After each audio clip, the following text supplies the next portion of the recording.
7 façons de connaître la volonté de Dieu. Comment un chrétien doit-il prendre ses décisions? Lorsqu'il est en face d'un choix, que cherche-t-il à découvrir? La volonté de Dieu, bien sûr. Donc la question qui nous intéresse est celle-ci. Comment fait-on pour découvrir la volonté de Dieu? Examinons les versets 1 et 2 du chapitre 12 de l'Épître aux Romains. Je vous invite donc, frères, à cause de cette immense bonté de Dieu, à lui offrir votre corps comme un sacrifice vivant, saint et qui plaise à Dieu. C'est là le véritable culte que vous lui devez. Ne vous laissez pas modeler par le monde actuel, mais laissez-vous transformer par le renouvellement de votre pensée, pour pouvoir discerner la volonté de Dieu, ce qui est bon, ce qui lui plaît, ce qui est parfait. Donc, quelle est la première condition à remplir et la plus importante pour trouver la volonté de Dieu? Il faut laisser de côté vos désirs personnels. Soumettez-vous au Seigneur, corps et âme. Certes, tout le monde dispose du libre arbitre, mais nous qui sommes chrétiens devrions déjà avoir fait le choix de nous soumettre à Jésus-Christ. Nous sommes censés le laisser prendre les décisions. Voilà à ce propos l'un de mes poèmes préférés.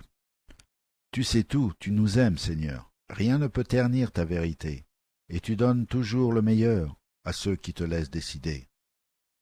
Il ne s'agit peut-être pas d'un verset biblique, mais ce poème illustre fort bien l'enseignement de la Bible. Il sait tout et il nous aime. En êtes-vous persuadé?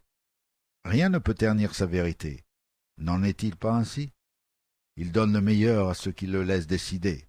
Si vous êtes son enfant et que vous le laissez décider, que va-t-il choisir pour vous? Le meilleur. Ce qui, à long terme, vous rendra le plus heureux. Certains ne manqueront pas d'objecter. En fait, je me suis déjà soumis à Dieu. Je lui ai déjà remis toute ma vie. Je lui fais confiance. Mais pourtant, je n'ai pas encore découvert sa volonté.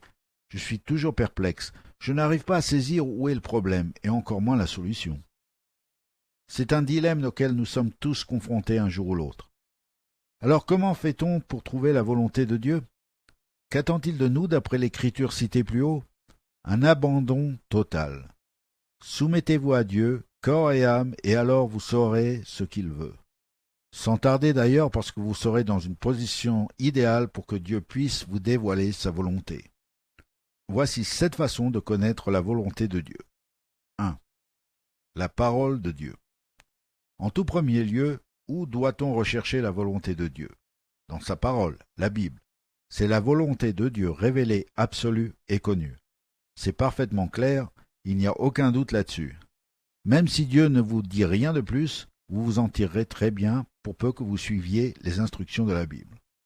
Même si vous ne recevez jamais de révélation ou de prophétie, ou si vous n'entendez jamais de voix céleste, même si vous n'avez jamais reçu les dons spirituels de la connaissance, de la sagesse et de la guérison, et que vous n'accomplissez jamais aucun miracle, du moment que vous tirez vos instructions de la parole de Dieu, vous aurez une vie accomplie. Et il est fort probable que vous finirez par recevoir bon nombre de ces dons spirituels.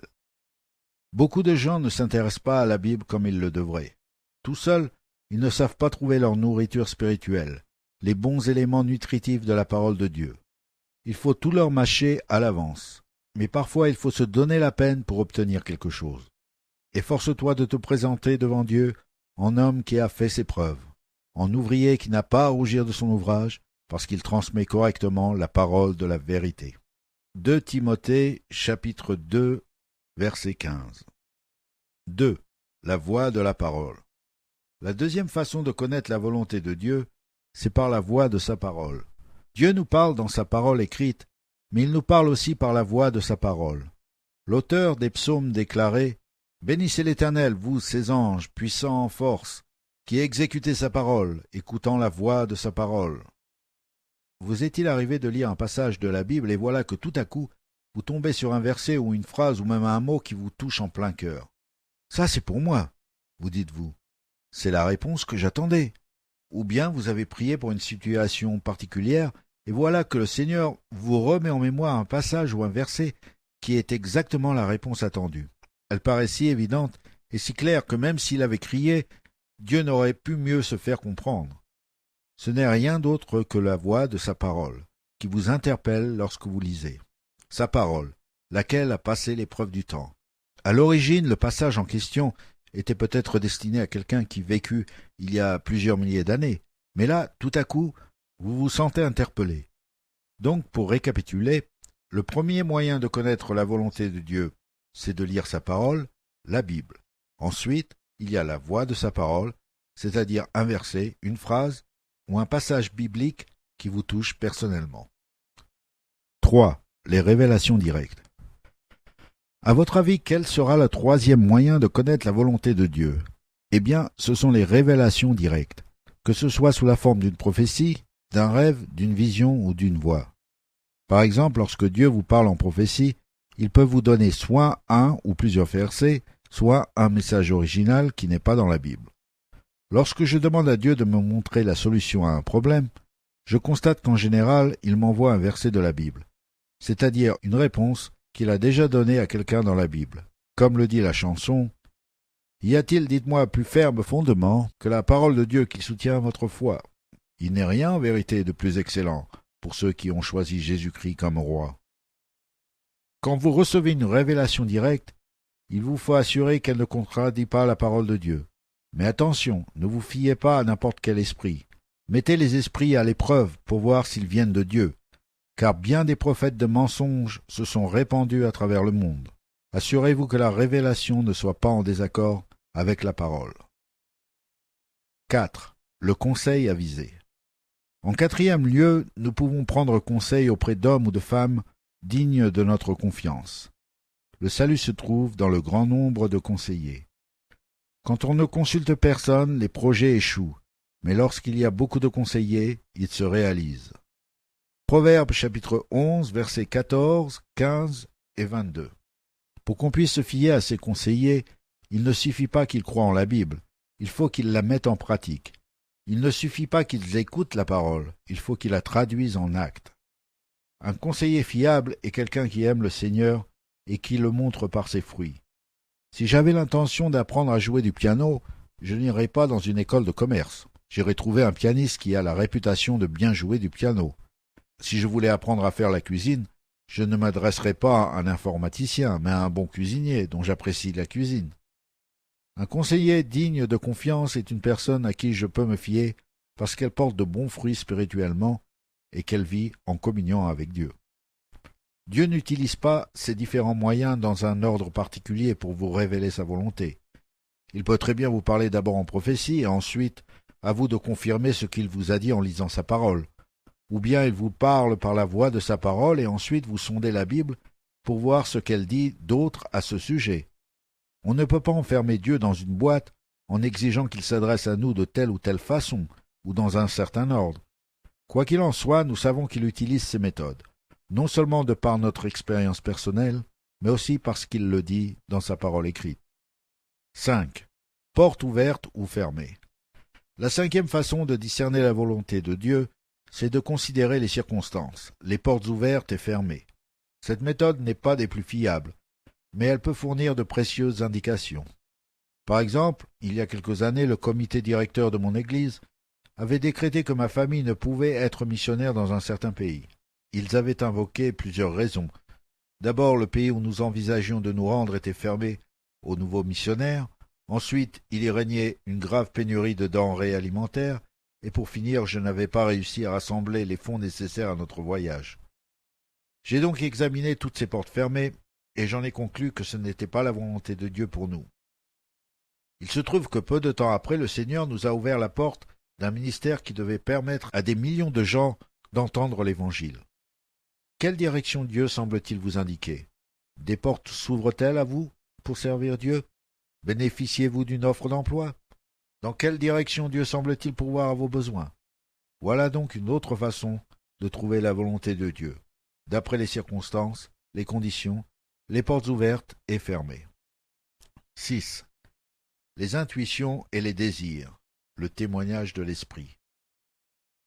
En sixième lieu, nous avons le témoignage de l'esprit, une sorte d'intuition ou d'intime conviction, qui vous donne la foi de vous engager dans une certaine voie. Vous savez que la volonté de Dieu pointe dans telle ou telle direction. Même si le Seigneur ne vous parle pas d'une voix audible, ou qu'il ne vous donne pas de signes tangibles et visibles, vous en avez l'assurance grâce à cette petite voix intérieure, cette conviction intime. ce désir profond de réaliser quelque chose. Je n'aime pas trop me fier à mes impressions parce qu'elles peuvent nous induire en erreur. Nos impressions ne reflètent pas toujours la réalité et elles peuvent provenir d'un esprit qui n'est pas le bon. Toujours est-il que certaines impressions viennent du Seigneur et qu'elles peuvent vous fournir une indication de sa volonté. L'Esprit de Dieu vous donne une intime conviction par rapport à une décision à prendre et vous savez ce que Dieu attend de vous. Il arrive que le témoignage de l'Esprit vous avertisse de ne pas faire une certaine chose, parce qu'elle n'est pas la volonté de Dieu. Vous entendez une voix dans votre fort intérieur qui vous dit « Arrête, ne fais pas ça, prends garde ». Le Saint-Esprit n'a même pas besoin de vous parler avec des mots. Vous savez ce qu'il veut dire. Telle est donc la 6e façon de trouver la volonté de Dieu, le témoignage de l'Esprit. 7. Les toisons. Et enfin, voulez-vous savoir quelle est la 7e façon de connaître la volonté de Dieu? Eh bien, parfois, on peut demander à Dieu de nous donner un signe précis. C'est ce qu'on appelle une toison, terme emprunté à l'histoire de Gédéon dans l'Ancien Testament. Juges chapitre 6, versets 36 à 40. Gédéon voulait savoir ce que Dieu pensait sur un sujet précis.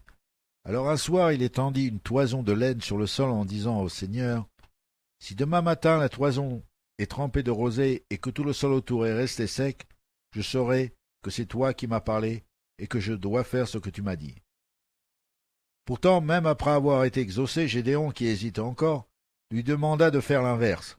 « Bon, écoute, Seigneur, demain, fais que la toison reste sèche et que tout le sol autour soit mouillé par la rosée. Alors là, je saurai vraiment que tu veux que je fasse ce que tu m'as dit. » Et là encore, Dieu fit ce que Gédéon lui avait demandé.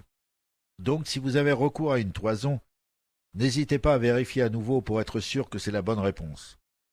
J'aime bien recevoir un signe du Seigneur en guise de confirmation que je suis sur la bonne voie. Et c'est là une façon comme une autre d'avoir une confirmation. Je demande un signe à Dieu et je pose une toison en lui demandant de remplir certaines conditions. En conclusion, donc pour récapituler, comment trouve-t-on la volonté de Dieu?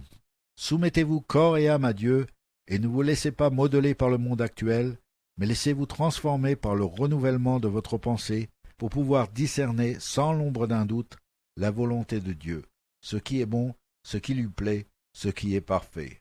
Romains chapitre 12, verset 2. Parfois, pour connaître la volonté de Dieu, il faut commencer par découvrir ce qu'elle n'est pas. Si après avoir essayé toutes ces méthodes, vous n'arrivez toujours pas à savoir ce qu'il faut faire, allez de l'avant et faites quelque chose. Vous ne tarderez pas à savoir si c'est la volonté de Dieu ou pas. Priez simplement que Dieu vous guide et jetez-vous à l'eau. Le bateau doit être en mouvement pour que le gouvernail puisse agir. Une chose est sûre, vous ne trouverez pas la volonté de Dieu en restant assis à ne rien faire. J'ai connu quelqu'un comme ça. Il disait que Dieu l'avait appelé à être missionnaire, mais il restait là à se tourner les pouces. Il attendait le Seigneur, disait-il. En fait, pendant qu'il attendait le Seigneur, c'est Dieu qui devait l'attendre. Il devait attendre qu'il se retrousse les manches. Alors que Dieu nous aide à trouver sa volonté et surtout qu'il nous aide à agir en conséquence. Si vous savez ces choses, vous serez heureux à condition de les mettre en pratique. Résumé, 7 façons de connaître la volonté de Dieu. 1. La parole. 2. La voix de la parole. 3. Les révélations directes. 4. Les conseils avisés. 5. Les portes ouvertes et fermées. 6. Les intuitions et les désirs, le témoignage de l'esprit. 7. Les toisons.